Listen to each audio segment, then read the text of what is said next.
É isso aí, nação, grande vitória do Flamengo. O Mengão venceu por 1-0, foi na raça. O Flamengo venceu com o gol do Pedro de pênalti. Vamos analisar a imprensa esportiva aqui, analisando a vitória do Flamengo. Chega dando aquela moral, explode o dedo no like. Vamos bater aí o recorde de likes, hein? Preciso demais da força da torcida do Mengão em peso aí no nosso canal. Se você não é inscrito, se inscreva, ative o sino das notificações. Créditos e ESPN, link na descrição. Bora analisar a vitória do Mengão. O Sport Center agora te mostra tudo o que rolou lá no Maracanã, clássico entre Flamengo e Fluminense. E a gente olha agora como foi o gol marcado pelo Flamengo, o gol da vitória, então, rubro-negra, 1-0, Pedro de pênalti nesse lance aí, que depois a gente vai conversar um pouquinho do Bruno Henrique, né, que sofre essa penalidade. E aí o Pedro vai pra cobrança. Boa noite, Donan. Boa noite, Mari, boa noite, fã de esporte, Pascoal, Bubu, sempre um prazer estar aqui. Jogo quente, né? O Flamengo foi muito superior coletivamente, mais uma apresentação que mostra força e um bom momento da equipe do Tite, que está 9 jogos invicto. Vai ter discussão e polêmica do pênalti, que acabou sendo decisivo. E aí o Pedro não desperdiçou, né? Artilheiro do país na temporada. Boa noite para você. Sim, o placar de 1-0 reflete o que a gente viu no Maracanã, sim ou não? Boa noite. Boa noite, Mari, Donan, Pascoalito, fã de esporte. O placar, ele reflete, porque como disse o Donan, o Flamengo foi superior. Se tinha um time que merecia sair com a vitória do Maracanã, era o rubro-negro. Só que tem essa discussão, né, sobre justiça, se foi pênalti ou se não foi.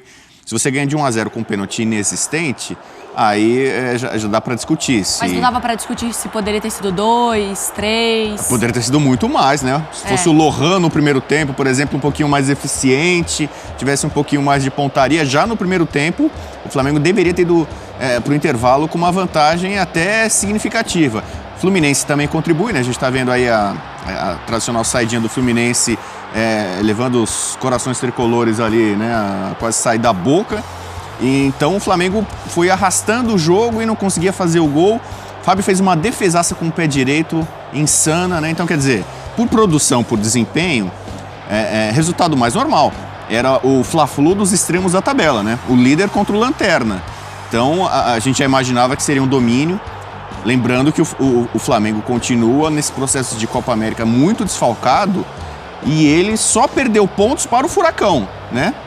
Ele venceu, são 10 pontos de 12 possíveis, né? Desde que ele está nesse período de desfalques. O que me faz crer que o Flamengo encaminha muito bem aí esse primeiro turno para tentar ficar com pelo menos esse título, né? Na metade inicial do campeonato. O Flamengo, se ele consegue sobreviver à Copa América como ele está sobrevivendo... E bem, né? E bem... vai ser difícil depois segurar quando tiver todo mundo à disposição do Tite. A gente falava sobre esse primeiro tempo de oportunidades, aí a defesa do Fábio ali quase de handball, né, Pascoal? Porque a gente já viu 1, 2, 3 com o Lohan, com o Gerson, isso aí com oportunidades para o Flamengo sair na frente. O Lohan teve muitas oportunidades. Às vezes não está naquele dia propício para uma jogada espetacular e acaba não conseguindo finalizar. Nessa aí ele até consegue achar bem do outro lado o companheiro para bater, mas não sai a chapada correta, né? Porque era Luiz Araújo, né? O Luiz Araújo não consegue bater. E caiu na perna boa, na esquerda, né? Mas ele não consegue fazer a chapada perfeita para a bola entrar do outro lado do goleiro Fábio. Então, para mim, o Flamengo foi muito superior. O Fluminense tentou esfriar o jogo o tempo todo. O Fluminense parecia que não estava muito disposto a ter um embate, um confronto com velocidade, um confronto mais intenso na partida. O Diniz fez a escalação do Diniz no começo da partida, deixou o torcedor um pouco com o pé atrás, o Martinelli de zagueiro de novo. Enfim, o Fluminense tem sérias limitações no aspecto quando tem a posse de bola, a velocidade para sair em cima do adversário, a criatividade para poder fazer as jogadas. E olha que a gente está falando de jogadores que estavam em campo com muita qualidade, como por exemplo o Ganso, né? Mas é um time lento, previsível. O Fluminense precisa ter um choque de realidade no futebol brasileiro, no que se refere à intensidade, à velocidade, à pressão na saída de bola. Tem muitos requisitos que o Fluminense precisa exercer e não exerceu, por exemplo, nessa partida. O resultado, se você falar assim, eu acho que justiça, o futebol tem um critério de justiça. Você tem a chance e faz o gol. Isso é justiça no placar. 1-0, vitória do Flamengo. Agora, o pênalti... Há um ponto de interrogação, acho que a gente tem que discutir a respeito dessa penalidade máxima. A Renata Ruel chegará daqui a pouco, passa o pauzinho aqui no nosso estúdio, para falar sobre a penalidade, tá? Tanto da reclamação do lado do Fluminense e dos torcedores do Flamengo que com justiça pedem também, concordam com a marcação da penalidade. O Diniz foi expulso no final, reclamando, né? Não é bem uma novidade, o Lima também, né? Então, o Fluminense vai reclamar muito. Mas para você, se foi pênalti? Eu não tô convicto do pênalti, não. Eu acho, assim, no primeiro momento, é claro que quando a Renata ela vem explicar, eu acho que ela consegue apresentar alguns outros, um outro olhar pra gente. No primeiro momento, eu achei pênalti, pela perna dele, do Calegari, que sobra ali atrás no Bruno Henrique. Não sei vocês. Eu não tive a impressão de pênalti. Eu tava até com a Renata na redação, ela vai vir, a gente vai falar mais. Não dá spoiler, não. Não vou dar spoiler. Eu não tive a impressão de pênalti nesse lance, não. Tá. Aliás, um jogo com outros lances também que a torcida do Flamengo reclamou, né? Lance ali do Ganso com o Davi Luiz. Mas esse especificamente eu não achei pênalti, não. Não achou? Não, eu fiquei até com uma impressão... Mas você achou que foi uma falta do Bruno Henrique? Então, eu fiquei com a impressão que na briga ali pelo espaço, o Bruno Henrique, em velocidade, ele tira o equilíbrio do Calegari e aí, a partir disso, o Calegari cai e tem um impacto por baixo. Tá. Então, achei que foi mais falta do Bruno Henrique do que um pênalti. Exatamente nesse lance. Mas tem debate, né? Uma questão interpretativa. Você achou, Pascoal? Eu achei que o Bruno Henrique vem na bola, ele tem uma imposição física muito forte, porque ele é muito forte e é maior do que o Calegari. O Calegari tinha acabado de entrar, né? E tem um braço ali. Essa é a discussão. O braço, ele no movimento, ele tira o jogador do Fluminense da jogada. Se aquele braço funcionou como alavanca para tirar o Calegari da jogada, a jogada tem que ser paralisada ali. Porque depois é tudo uma questão de movimento mecânico. É a consequência do primeiro ato. É movimento mecânico, porque o Calegari cai, conforme ele cai, o Bruno Henrique tropeça na perna dele e cai também. Sem querer também é falta, sem querer também é pênalti. Teve um lance na lateral do campo aqui, que o Martinelli prendeu uma bola, o Pedro chutou o Martinelli, foi um negócio meio traumático ali na beira, e o árbitro não deu nada. Não marcou rigorosamente nada. Deu a posse de bola para o Flamengo. Então, eu tenho algumas coisas que eu vejo no campo de jogo, que o árbitro marca e depois deixa de marcar. Eu tenho muitas dúvidas a respeito desse pênalti. Eu preciso saber, da Renata, se ela puder explicar, por favor, se é esse movimento do braço, que é o braço esquerdo. O movimento do braço esquerdo é capaz de tirar o jogador da jogada. Se esse braço tirou, a jogada está parada ali. Caso contrário, o movimento do braço, tá vendo? Uhum. Se o braço esquerdo, se essa jogada para no braço esquerdo, é falta. O que me deixa um pouco alarmado é que o VAR fez a chamada intervenção silenciosa, né? O VAR está analisando tudo e o árbitro fica com a marcação de campo. Ficou com a marcação de campo. Eu gostaria de uma explicação a respeito disso e confesso para você que eu tenho muitas dúvidas a respeito desse pênalti. A gente falou Renata 3 vezes, eu vi ela abrindo a porta ali do estúdio, ela aparece ali se você chama muito. Já a Renata Ruel tá no nosso estúdio aqui para falar sobre o lance do pênalti que, enfim, resultou no gol do Pedro, o gol da vitória do Flamengo. O Pedro bateu o pênalti no meio do gol, raspou no pé do goleiro do Quase. Fábio. Se um instantezinho a mais, ele conseguiria tirar a bola com o pé. 22 gols no ano. 22 gols pro Artilheiro Pedro? do país. Quantos de pênalti? Aí tem que fazer um levantamento. O pessoal do Data vai ter que fazer esse levantamento. Mas você também é polêmico, hein, Rodrigo Bueno? Eu? Imagina, Mas né? só uma pergunta. Mas tá ali, tem a chance e tem que converter. Não é, né? Porque muita gente tenta diminuir, né? O Cristiano Ronaldo, quantos gols de pênalti? Messi, mas quantos gols de Reinaldo, pênalti, né? Mas quando perde título nos pênaltis, é o primeiro a tomar. Ele vai ser eliminado de Copa do Mundo com erro de pênalti ali pra ver se não é... Nem lembra disso. Mas assim, a gente vai falar sobre também o lado do Fluminense dessa história, da penalidade, mas eu acho importante destacar isso que o Bueno trouxe no primeiro comentário dele. A gente tinha muita preocupação para entender como as equipes iriam se comportar nesse período de Copa América. E nesse período, então, perdendo jogadores, com convocação, e o Flamengo, óbvio, porque ele perde os seus 2 principais jogadores. O seu Arrascaeta é o craque do time, quem substitui ele é o De La Cruz, que estava sendo o craque do time no período. O Flamengo tá passando bem, dona? Muito bem. Tá passando tranquilo, né? É o melhor momento do Tite como técnico do Flamengo. O time, 9 jogos invicto, 8 vitórias, 1 empate, conseguindo superar as adversidades. Como você falou, né, existia um temor muito grande, principalmente na ausência de De La Cruz e Arrascaeta, 2 jogadores mais criativos que conectam as peças, né, dessa equipe do Flamengo. E aí ele puxa um Léo Ortiz para fazer o papel ali de volante. O Lohan ameniza muito a saída do Arrascaeta, apesar de ter desperdiçado oportunidades hoje o garoto, que é muito talentoso e muito promissor, ele gera muito jogo, né? Ele é um jogador que sobe a pressão, e consegue recuperar a bola lá na frente. Ele tem muita explosão, muita velocidade para chegar e dar velocidade por dentro. Essa foi a marca do Flamengo hoje, essa pressão na saída de bola. No primeiro tempo, né, Pascoal? A gente vendo ali, toda hora que subia. Né? Essa do Lohan é para fazer o gol, né? A verdade... até dominar essa bola. A verdade, Bubu, é que assim, o Flamengo ele produziu hoje para ganhar com mais tranquilidade, assim. Principalmente ali no primeiro tempo, com a bola do Gerson ali que a gente vê, esse bico, né, pra cima. A gente via um time organizado em campo, essa oportunidade que o Gerson perde, contra o Fluminense completamente abatido, desorganizado, sem conseguir produzir em nenhum setor do campo. Essa é a verdade. O Gabriel perdeu 3 saídas de bola. O Gabriel Pires foi muito mal no jogo hoje. O Gabriel perdeu logo de cara, 3 na saída de bola, impactando diretamente nesse movimento ofensivo. E ele foi bem no Mineirão. Foi bem no jogo contra o Cruzeiro. Hoje foi muito mal, né? O Flamengo conseguiu encaixar essa pressão. Então, assim, o Tite ele conseguiu, de fato, encontrar soluções em um momento complicado. E, de novo, o Flamengo vai buscar um resultado no finalzinho. Isso é importante também, né? Vai moldando muito do espírito dessa equipe que, além de estar se impondo e mostrando a qualidade, crescendo taticamente, é um time que está buscando o resultado até o final e em pontos corridos isso é fundamental. Né? Agora uma coisa curiosa, né? O Flamengo tem quase que um time de desfalques. Claro que a maioria por conta da Copa América. A impressão é que o Fluminense sem o Arias, ele perde um time. Né?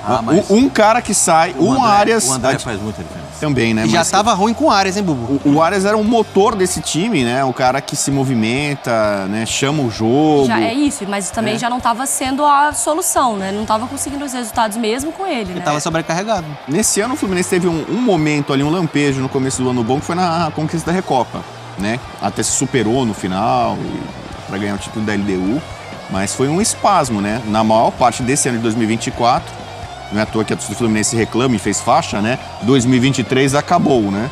Tipo, apontando para uma mudança de rota, de foco. O Fluminense está classificado, assim como o Flamengo, para o Super Mundial do ano que vem. E foi feita a renovação do Diniz, imaginando que esse trabalho teria uma continuidade. Só que hoje, realmente, com o Fluminense lá na rabeira do campeonato, não apresentando reação, as rodadas vão passando, né? Claro, a possibilidade de rebaixamento começa a ficar mais real. As críticas, né, a pressão externa é muito grande. E por mais que o Diniz tenha esse elenco na mão, né, principalmente como os jogadores adoram ele, né? O Ganso, sobretudo, né? Se chegar para conversar com o presidente Mário Bittencourt, você quer a saída do Diniz, grande parte do elenco vai falar, não, fica com ele. O próprio Mário, né? Felipe Melo, exatamente. Então é meio estranho a gente perceber que o Diniz tem uma força interna por conta do vestiário, da presidência, mas o torcedor tricolor já não tem mais paciência. Os números do jogo, então, para a gente interpretar aqui. O Fluminense teve mais posse de bola, como é uma característica dos times do Fernando Diniz, mas em todos os outros quesitos, o Flamengo foi melhor. 2 finalizações do Fluminense, gente, contra 14 do Flamengo. Nenhuma certa do Flu, 4 do Flamengo. Grandes chances, então 6-1 para o Flamengo. Ações na área rival, Pascoal, 5-34 e desarmes 17-26. A gente aproveita e já cola a tela de classificação, porque é isso, de ponta a ponta, a gente tem, então, Flamengo e Fluminense. O Fluminense se dando mal nessa história, né? O Segue Flamengo o líder, líder do campeonato. Então, com a sua rodada feita, 24 pontos. O Bahia também venceu. Já já a gente mostra os gols. Palmeiras e Botafogo. Aí Atlético Paranaense, Inter, o Cruzeiro, que um certo momento ali conseguiu pular até para o G4, mas com a derrota fica em 7º. São Paulo, Red Bull, Bragantino e o Atlético, o Galo, que joga já já. Viram da página? Juventude, Fortaleza, Criciúma, Cuiabá. Aí o Vasco, agora aparecendo na 15ª colocação. Vitória, Atlético Goianiense, Corinthians, Grêmio e o Fluminense na última colocação com 6 pontos. E são 11 jogos já, Pascoal. O sinal de alerta tem que estar muito ligado lá no vestiário do Flu, hein? O mesmo vale para o Corinthians, né? Sim. O Corinthians também tem número de jogos a mais do que os outros concorrentes. Então, é uma outra preocupação. Agora, mais do que um alerta, né? Eu acho que não tem alerta, é alarme agora. Né? Tem aquele... o alerta, tocou o alerta de incêndio. Então, o alerta de incêndio, todo mundo... Agora, tocou alarme. Pode sair correndo, começa a se sacudir, porque agora não tem mais tempo para questionar. Agora, o Fluminense, eu entendo a postura do Diniz, quando ele diz assim, eu não vou mudar o formato de jogo, porque esse é o formato de jogo que eu adoto desde o início da minha carreira. Então, eu não vou mudar o formato de jogo. Isso é dele. é intrínseco, pertence a ele, é o trabalho que ele quer executar. Ele se sente bem assim. Precisa saber se esse modo de jogar é o suficiente para fazer o Fluminense ganhar jogos. Esse modelo de jogo é o modelo ideal nesse instante. Já foi ideal, foi campeão da Libertadores, com todos os méritos e aplausos, né? Mas hoje já é. Hoje, o que o adversário... Não preciso... Eu não sou técnico de futebol, sou um analista de futebol. O que você quer ganhar do Fluminense, o que você faz? Adianta a marcação.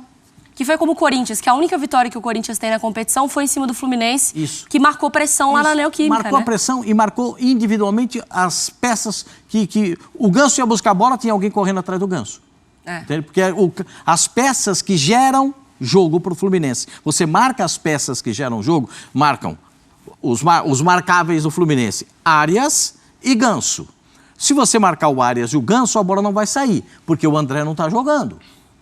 Então, o que é que faz? Encaixa o Fluminense no seu campo de defesa. Hoje, o Gabriel, infelizmente, ele errou tudo o que ele fez. Ele até começou, deu 2 lançamentos bem bons, né, dona? Sim. Começou com 2 passes bons. Daqui a pouco, virou o fio, porque ele vinha buscar a bola na área para gerar o jogo, porque o Ganso estava jogando mais adiantado. E aí não saiu, deu isso aí, ó, você tá vendo aí. O Gerson dá um bico na bola, o Lohan bate, a bola não pega o efeito, a bola chega na área para definição, não sai, o goleiro acaba tirando com a ponta do pé, como nesse lance aí, bate na trava da chuteira, né? Se ele tivesse com chuteira de borracha, era capaz de entrar, mas com trava de alumínio pegou e saiu. Então, tem coisas assim no futebol que são muito explicativas dentro do próprio jogo. E a gente tá vendo aí o que tá acontecendo com o time do Fluminense. É isso aí, nação. Então, grande vitória do Mengão em cima do Fluminense, 1-0. O Flamengo está disparado na liderança do Campeonato Brasileiro e afundou, enterrou o Fluminense, né? Enterrou o Fluminense, que está na zona de rebaixamento. Meus amigos, vamos ver o que vai acontecer daqui pra frente com o Fluminense, né? Mas o Mengão malvadão tá de volta, hein? Mesmo com tantos desfalques, o Flamengo está conseguindo fazer um bom campeonato. Faltam 6 partidas ainda que o Flamengo vai jogar sem os seus jogadores principais que estão na Copa América. Claro, tudo depende lá também da Copa América. Se caso o Uruguai e Chile forem eliminados antes de alguma eventual final, já voltam antes os jogadores, né? Mas são 6 partidas, o Flamengo está conseguindo administrar muito bem durante essa Copa América. O Flamengo está conseguindo bons resultados, conseguiu essa boa vitória, clássico, um placar magro, mas foi na raça, foi até o final. O Flamengo lutou, nós vimos o Flamengo lutando até o fim, e o primeiro tempo poderia ter já saído com placar elástico. O Flamengo já poderia ter vencido ali, matado a partida, mas não conseguiu caprichar na finalização. E agora, meus amigos, é o seguinte: estamos disparados na liderança do Campeonato Brasileiro. É isso aí, nação. Obrigado por você estar aqui até o final do vídeo. Fica ligado que daqui a pouquinho tem mais vídeo pra você aqui no canal. Tamo junto, a gente se vê no próximo vídeo.